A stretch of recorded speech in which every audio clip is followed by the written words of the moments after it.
In ancient times, the disease was often misunderstood. The early Greeks incorrectly believed that a mad dog would transmit the disease to other animals but not humans. Later on, the Romans realized the disease affected people, but they mistakenly thought it could be cured by holding the ill person's head underwater. As a result, the victims often died by drowning. In the 16th century, the Italian physician Girolamo Francastoro discovered that the disease was fatal to humans as well as to animals. He called the illness the incurable wound.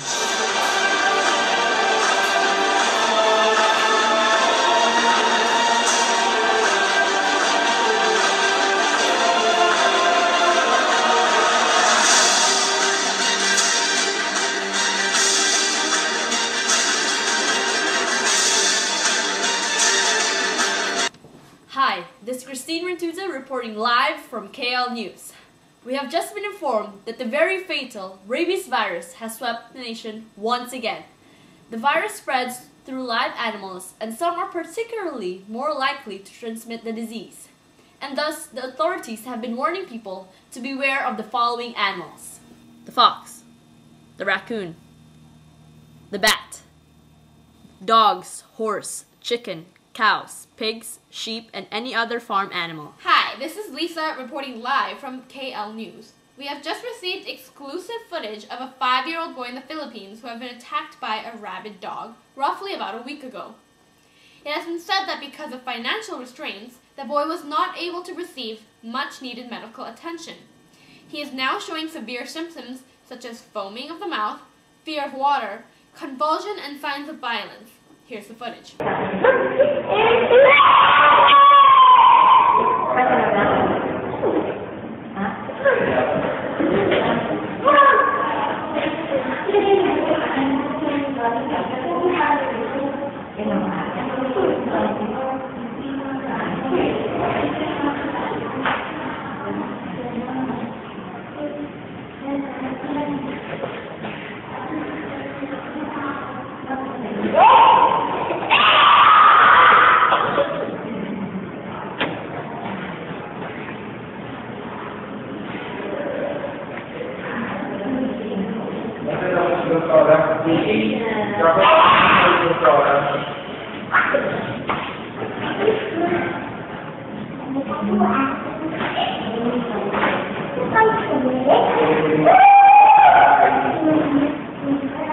Today we have an interview with Professor Caroline Smith from the University of Ohio, who specializes in the study and treatment of rabies. Here she comes. Hi. Hello. So, Professor, could you please give us some insight as to where the rabies virus has spread to, how it gets transmitted, how it affects your brain, and what exactly are the symptoms that may appear once you have the rabies virus?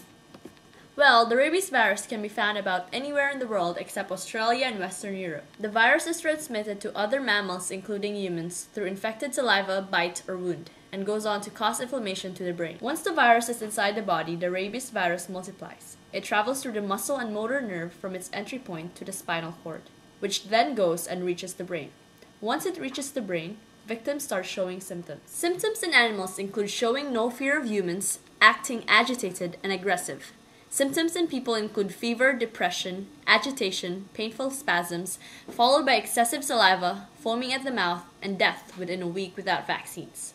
Once infected with the rabies virus, one should immediately go to the hospital and take immune globulin injections and the anti-rabies vaccine. Here's an example of a rabid bull showing severe foaming at the mouth. And here we have a classic example of 2 rabid dogs showing signs of aggression and agitation. So how do we prevent rabies? Avoid direct contact with wild animals. Do not adopt wild animals as pets. If you have a pet cat or dog, make sure they have been vaccinated for rabies. Do not allow pets to run loose. So what does the rabies virus look like? And how do you test to see if you're rabies positive?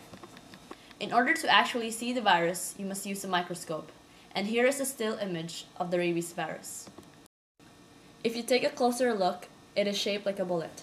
An interesting fact is that the only way to test and study for rabies is to take brain tissues. This can only be done once death has occurred. Here, the brain of this rabid animal has many dark spots, indicating brain inflammation due to the rabies virus. Professor Caroline Smith, thank you for this interview, and your time was much appreciated. It was my pleasure.